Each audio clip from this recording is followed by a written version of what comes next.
नमस्कार दोस्तों, मेरे चैनल जीवन मंत्रा में आपका बहुत बहुत बहुत स्वागत है। भगवान की दया से आप सभी सुरक्षित होंगे। और आज हम तीसरे पार्ट अर्थात बौद्ध धर्म के तीसरे पार्ट पर हैं। आज हम कोशिश करेंगे साहित्य और संगीति की पूरी चर्चा हो जाए और तथ्यों के साथ आपको सारी बातें याद हो जाएं। बीच बीच में मैं आपको कोड बताऊंगा ताकि वो कोड आपके दिमाग में हो और सब कुछ याद हो जाए। तो आइए दोस्तों, चलते हैं बौद्ध धर्म की संगीतियों की ओर। संगीतियाँ अर्थात महासम्मेलन। बौद्ध धर्म में गौतम बुद्ध के मरणोपरांत निर्वाण के बाद, महानिर्वाण के बाद 4 बौद्ध संगीतियाँ हुईं, जिसमें सबसे पहली संगीति जो हुई बुद्ध के मृत्युपरांत जो हुई वो है पहली संगीति। तो जो प्रथम संगीति है उसका जो समय रहा है 483 ईसा पूर्व। इस समय जो राजा था, वो शासक था, उसका नाम था अजातशत्रु और अध्यक्ष थे महाकश्यप। स्थान राजगृह की सप्तपर्णी गुफा में।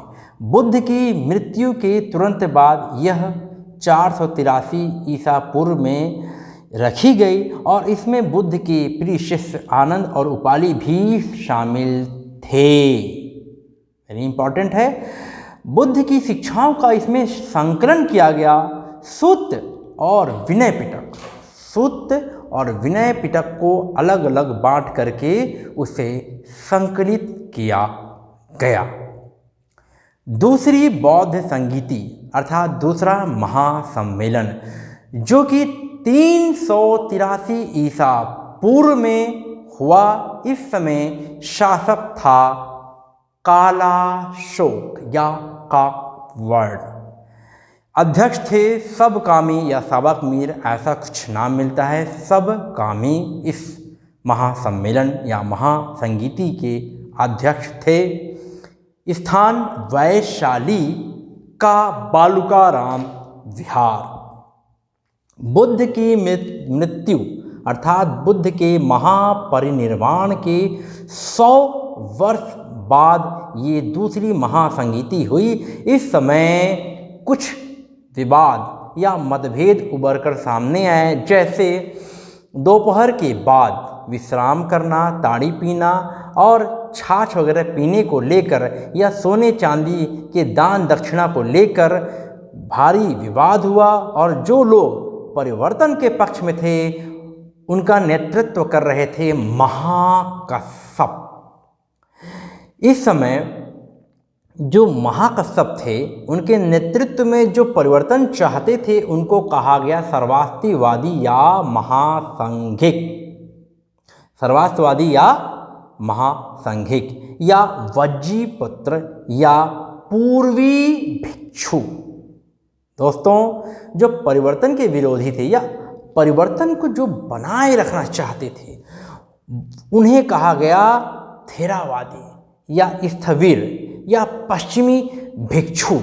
इसका नेतृत्व, इन सभी का नेतृत्व कर रहे थे महाकच्चायन। दोस्तों, तीसरी बौद्ध संगीति बहुत इंपॉर्टेंट है। 250 ईसा पूर्व, कहीं कहीं 247 ईसा पूर्व भी नाम आता है। इस समय महान सम्राट अशोक शासन कर रहे थे और अध्यक्ष थे मोगलीपुत्र तिस्सा। स्थान पाटलिपुत्र का अशोकाराम विहार। इसमें दोस्तों अभिधम्म पिटक को जोड़ा गया। इस पिटक के ग्रंथ अर्थात कथावस्तु का संकलन किया गया। इस समय स्थविर अर्थात थेरावादी लोगों का काफ़ी प्रभाव था। तीसरी बौद्ध संगीति में थेरावादियों का प्रभाव था। और अंतिम बौद्ध संगीति जो कि 102 ईस्वी में हुई, इस समय शासक थे कनिष्क, अध्यक्ष वसुमित्र और याद रखिए दोस्तों इसमें उपाध्यक्ष थे अश्वघोष। इस समय महासंघिकों अर्थात सर्वास्तिवादियों का प्रभाव था। विभाषा शास्त्र नामक एक ग्रंथ की रचना हुई संस्कृत को इसमें अपनाया गया। अभी तक संस्कृत को अपनाया नहीं जा रहा था, लेकिन चौथी बौद्ध संगीति में संस्कृत के महत्व को समझते हुए संस्कृत को अपनाया गया। और इस समय दोस्तों जो द्वितीय महासंगीति में जो विवाद हुआ था थेरावादी और सर्वास्तवादियों का, वो उभर करके हीनयान और महायान में बदल गया। ये चौथी बौद्ध संगीति का जो स्थान है कुंडलवन कश्मीर है। याद रखिए, कुंडलवन कश्मीर। सम्राट या राजा थे कनिष्क और अध्यक्ष वसुमित्र, उपाध्यक्ष अश्वघोष। चौथी बौद्ध संगीति में हीनयान महायान का बड़ा विभाजन हुआ। आइए दोस्तों, हीनयान महायान है क्या? अर्थ इसमें हीनयान वही स्थिरवादी थे और महायान महासंघिक थे। दोनों के अंतर को जानना बहुत आवश्यक है। तो दोस्तों, हीनयान का अर्थ होता है निम्न मार्ग या प्राचीन आदर्शों को मूल रूप में बनाए रखने वाले। जस्ट देखेंगे महायान, तो महायान का अर्थ होता है प्राचीन आदर्शों में समय के साथ परिवर्तन, महायान कहलाता है। उत्कृष्ट मार्ग कहलाता है। हीनयान को श्रावक यान कहते हैं। हीनयान को श्रावक यान भी कहते हैं। महायान को बोधिसत्व यान भी कहते हैं। हीनयान बुद्ध महापुरुष माना गया। हीनयान में बुद्ध को, महात्मा बुद्ध को महापुरुष माना गया और ये मूर्ति पूजक नहीं थे, जबकि महायान में बुद्ध को देवता माना गया और मूर्ति पूजा मथुरा कला शैली की प्रथम मूर्ति बनी और इस प्रकार मथुरा कला को ये श्रेय जाता है। हीनयान का आदर्श अरहत प्राप्त करना, पुनर्जन्म का चक्कर इसमें नहीं है। ये व्यक्तिवादी धर्म ये कहता है कि खुद से प्रयास करने पर ही मोक्ष मिलेगा, पर महायान कहता है कि हमारा आदर्श है बोधिसत्व और मोक्ष प्राप्ति के बाद भी प्राणियों को ये जो बोधिसत्व हैं या मोक्ष प्राप्ति करता है वो सहायता प्रदान करते हैं मोक्ष प्राप्त करने के लिए। अच्छा दोस्तों, हीनयान में मांस एकदम वर्जित है। आप बुद्ध धर्म में रहते हैं, मांस हीनयान में बिल्कुल वर्जित है, लेकिन महायान ऐसा कोई प्रतिबंध की बात नहीं कहता है। जहाँ तक हो, हीनयान किसी तीर्थ की बात नहीं करता है, जबकि महायान बुद्ध के जन्म स्थान लुम्बिनी, ज्ञान का स्थान बोध गया और धर्मचक्र प्रवर्तन का स्थान अर्थात सारनाथ तथा उनकी मृत्यु महापरिनिर्वाण के स्थान कुशीनगर को तीर्थ मानता है। महायान इसे तीर्थ मानता है। सामान्यतः जो ग्रंथ हैं हीनयान के वो पाली भाषा में है, जैसा कि मैंने पहले बताया, और सामान्यतः महायान के जो ग्रंथ हैं वो संस्कृत भाषा में है। याद रखिए दोस्तों, महायान के ग्रंथ संस्कृत भाषा में सामान्यतः हैं, जबकि हीनयान के वही पुरानी पाली भाषा में। हीनयान का प्रचार प्रसार जो हुआ या जहाँ जिन देशों में फैला वो देश हैं हीनयान के लिए दक्षिण भारत, लंका, बर्मा, थाईलैंड। ठीक है दोस्तों, आगे बढ़िए। महायान का जो प्रचार हुआ या महायान संबंधित जो प्रभाव है वो है उत्तर भारत, चीन, तिब्बत, जापान तथा कोरिया। इसी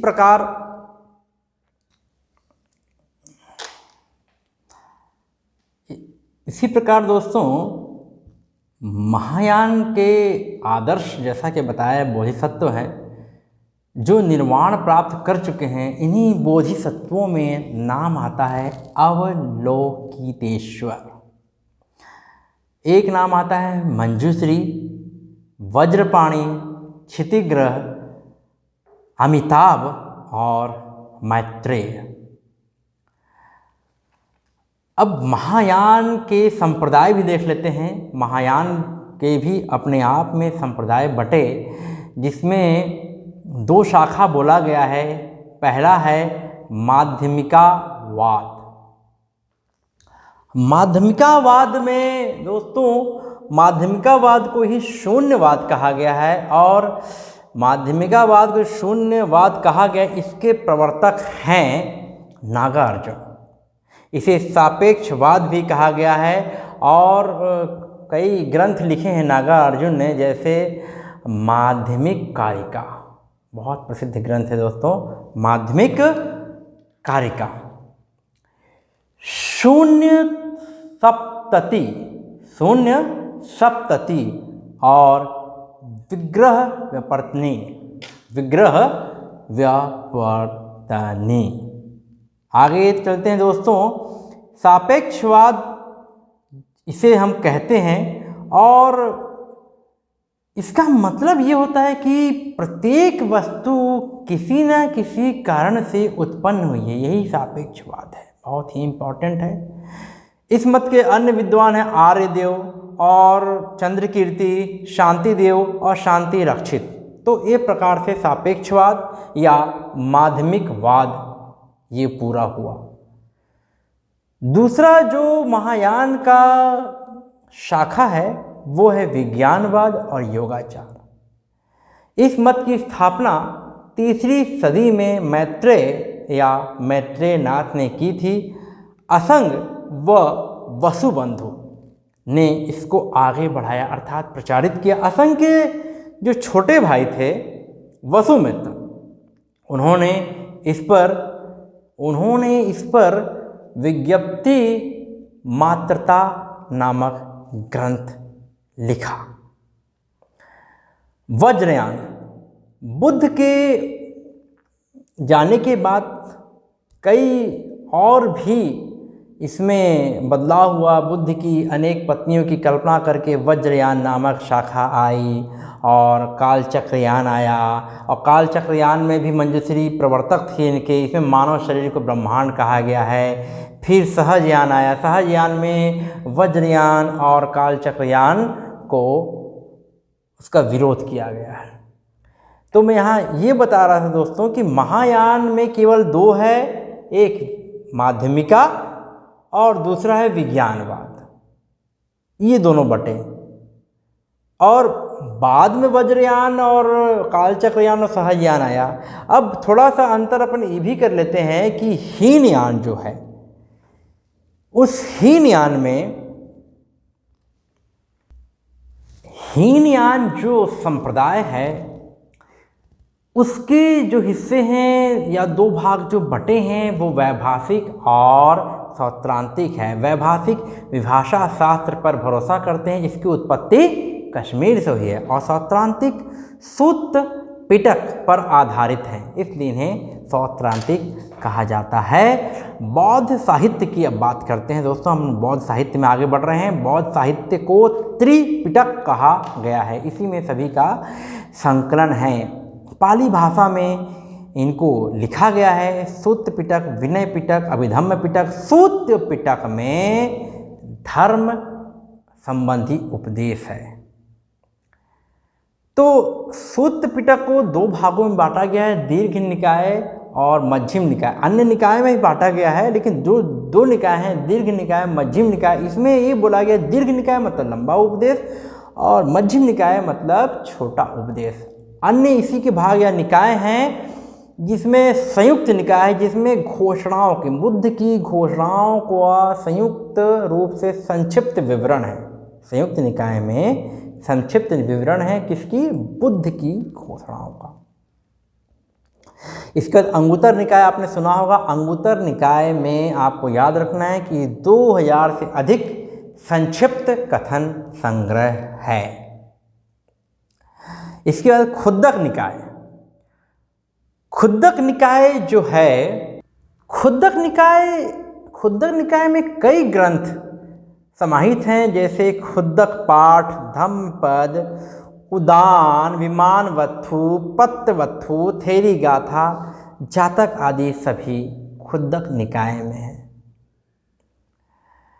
तो दोस्तों अपन आगे बढ़ते हैं और विनय पिटक की बात करते हैं। विनय पिटक का अर्थ है आचार, विचार, नियम आदि का संग्रह। इसे हम कुछ समझने के लिए जो भाग हैं उसको देखते हैं। जैसे पातिमोक्ष, आपने नाम नहीं सुना होगा, थोड़ा डीप है। पर बहुत अच्छा है, सरल है। विनय पिटक हमने सुना है, जो कि नियम आचार का संग्रह है। और पातिमोक्ष, पातिमोक्ष अर्थात प्रतिमोक्ष, विधि नियम भंग होने पर प्रायश्चित का वर्णन है। यदि कोई भिक्षुणी है, भिक्षु है, अगर उसके नियम, अगर वो कुछ नियम भंग करता है तो उसको क्या प्रायश्चित करना, इसका नियम पातिमोक्ष में है। सूत्र विभंग में पातिमोक्ष के नियमों का भाष्य प्रस्तुत किया गया है। इसके भी दो भाग हैं, मतलब महाविभंग और भिक्षुणी निभंग। महाविभंग और भिक्षुणी विभंग। तो महाविभंग में भिक्षुओं के लिए प्रायश्चित का नियम है और भिक्षुणी में भिक्षुणियों के प्रायश्चित का वर्णन इस प्रकार से सिस्टमेटिक किया गया है दोस्तों।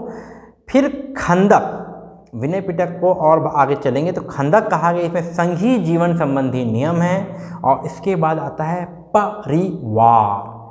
परिवार में विनय पिटक के दूसरे भागों का सारांश जो है वो प्रश्नोत्तर के रूप में वर्णित है। परिवार मतलब विनय पिटक के दूसरे भागों का सारांश प्रश्नोत्तर के रूप में संग्रहित किया गया है, ये परिवार में है। अब तीसरा जो है हमने पढ़ लिया सूत्र अभिधम, अब सूत्र विनय हमने पढ़ लिया। अब हम पढ़ रहे हैं अभिधम पिटक।